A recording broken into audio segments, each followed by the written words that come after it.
Hey everybody, we are going to take a little bit of a ride this early morning. It's still cold, so I'm having to put on some cold gear. What we're going to do is we're going to go test the power level on this bike, because I get a lot of comments saying, oh, it's underpowered. I would have bought one, but it's underpowered. I need more power. But do we really? That's my question. Because when we talk about underpowered, what's overpowered? You know, it's kind of a apples to oranges statement, so I don't use that term. I call it a lower powered bike, but not underpowered, because that means that would indicate that it's lacking, and I don't find it to be lacking in any way. So I'm going to take this thing out on a 70-mile-an-hour American interstate, and we're going to go climb some mountains and see if it's lacking power in any way, or if it's underpowered. But I'm going to have to stop and get some gas first. And get my mirrors out.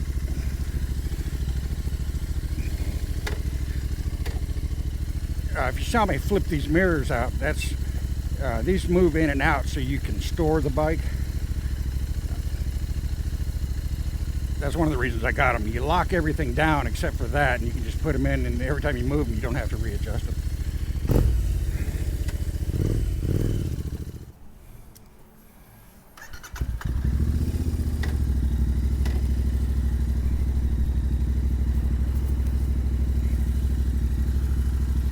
Alright, hopefully the camera's aimed properly.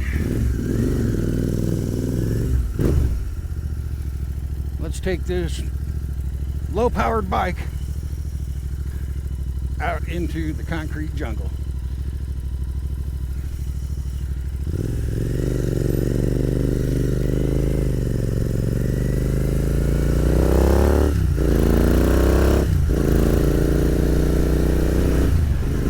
Yeah, so there's, in my opinion, when it comes to power, there's nothing wrong with buying power. It takes no skill to buy power, so you're generally not impressed with power.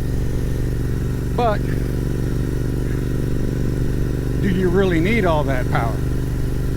Now that's the question I have to start asking, is how much do we really need? And then how much are we paying for excess that we're really not going to use? I usually try to buy as little power as I can get away with, generally so my fuel economy is better. Because I can always use good fuel economy. Can't always use gobs of horsepower. So I'm going to do an edit right here, and I'll see you once we get on the interstate.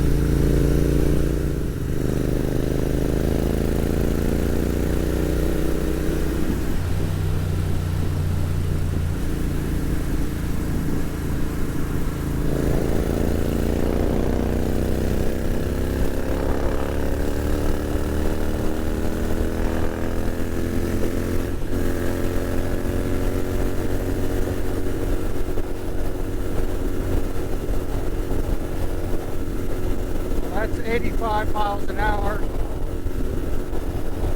just to merge into traffic.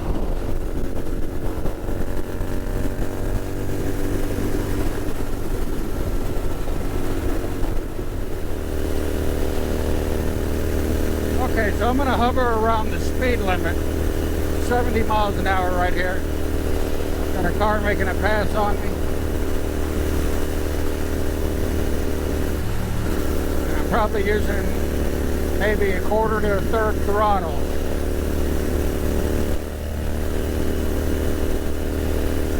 We get up into those mountains, we should see a power loss.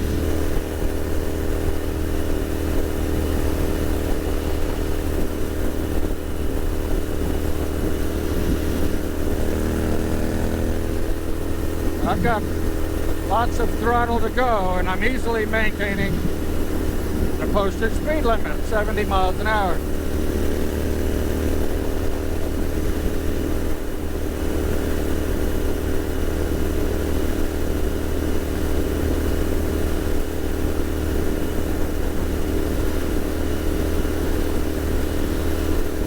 That's where we're going, up there.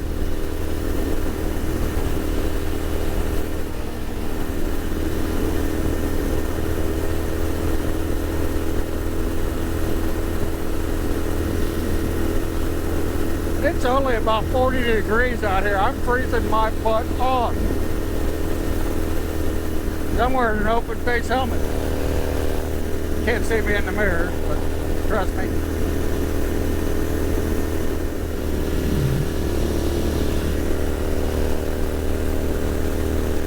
Alright, so we'll start on some big climbs here in a second. Hopefully this microphone's holding up at this speed. Alright, we're going up the first incline. I'm doing 75. Alright, now I'm full throttle. 80.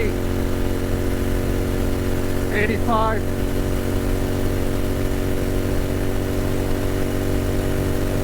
Heading up to 90 miles an hour.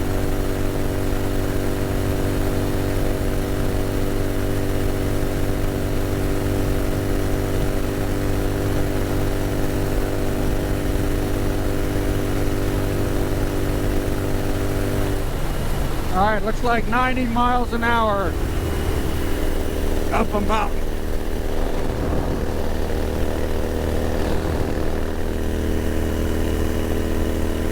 Seems pretty good in my book.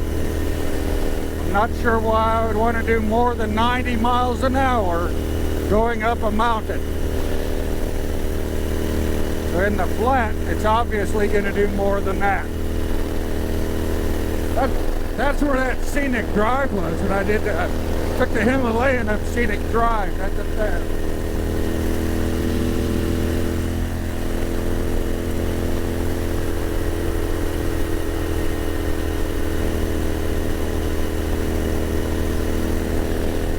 So we're still easily able to do the speed limit, actually more. So I've backed back down to reasonable speed. Because to me, 90 miles an hour, that's not a reasonable speed. I have no business doing that out here. Just doing it for demonstration purposes. So I'm coming up on slower traffic, and I'm going to slow down and let a pickup truck go by me.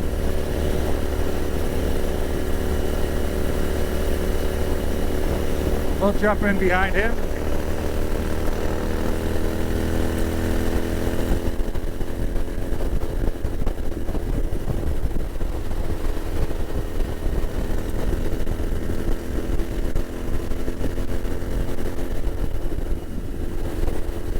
We'll just jump off this and take the next exit. I can keep up with this guy, 85, no problem, but I don't want to do 85. Generally, I might do slightly over the speed limit, and that's about it.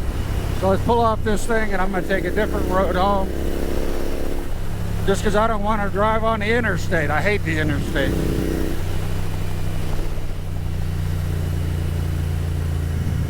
So I'll pull over up here somewhere, take all this camera gear off. Let's see where we are here. Okay, that is the road going to Scenic Drive, so I don't want that one.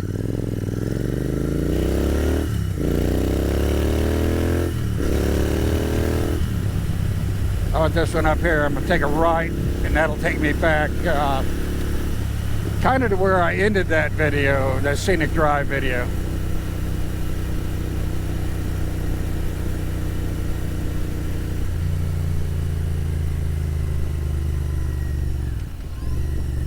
Yeah, I want to go.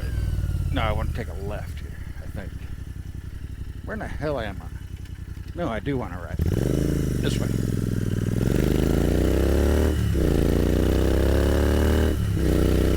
Got turned around there for a second.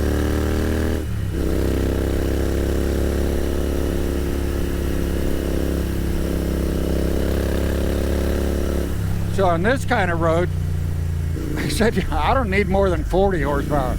I might be using 30, 35 horsepower. Because a lot of people overestimate the amount of power they use when it comes to doing stuff like this. Alright, so I'm back on a more sensible road. Like I said, I don't like riding on the interstate at all. So is this bike underpowered? In relation to what? in relation to what a motorcycle is supposed to do on the street, on public roads? Nope, not in the least. This bike is not lacking any power anywhere for what it's intended to do.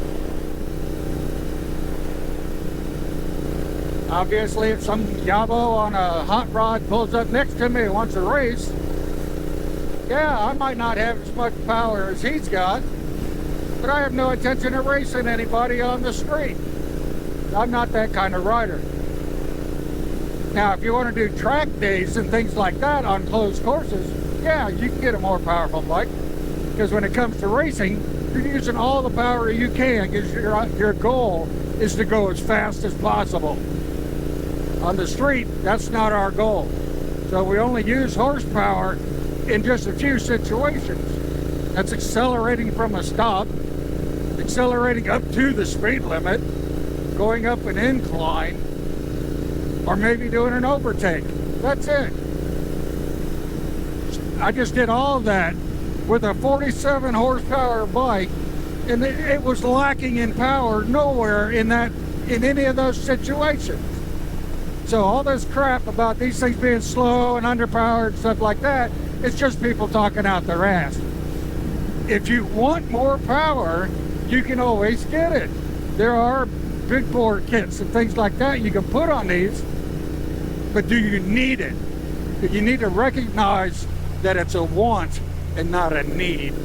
It's not necessary to have gobs of horsepower on tap to go ride on the public streets and maintain every speed limit we got.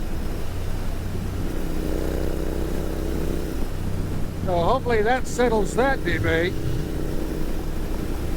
I tend not to take motorcycling advice from people that ride like yabos. I just don't do it. They aren't anybody that can tell me what I need or what I don't need when it comes to riding a motorcycle.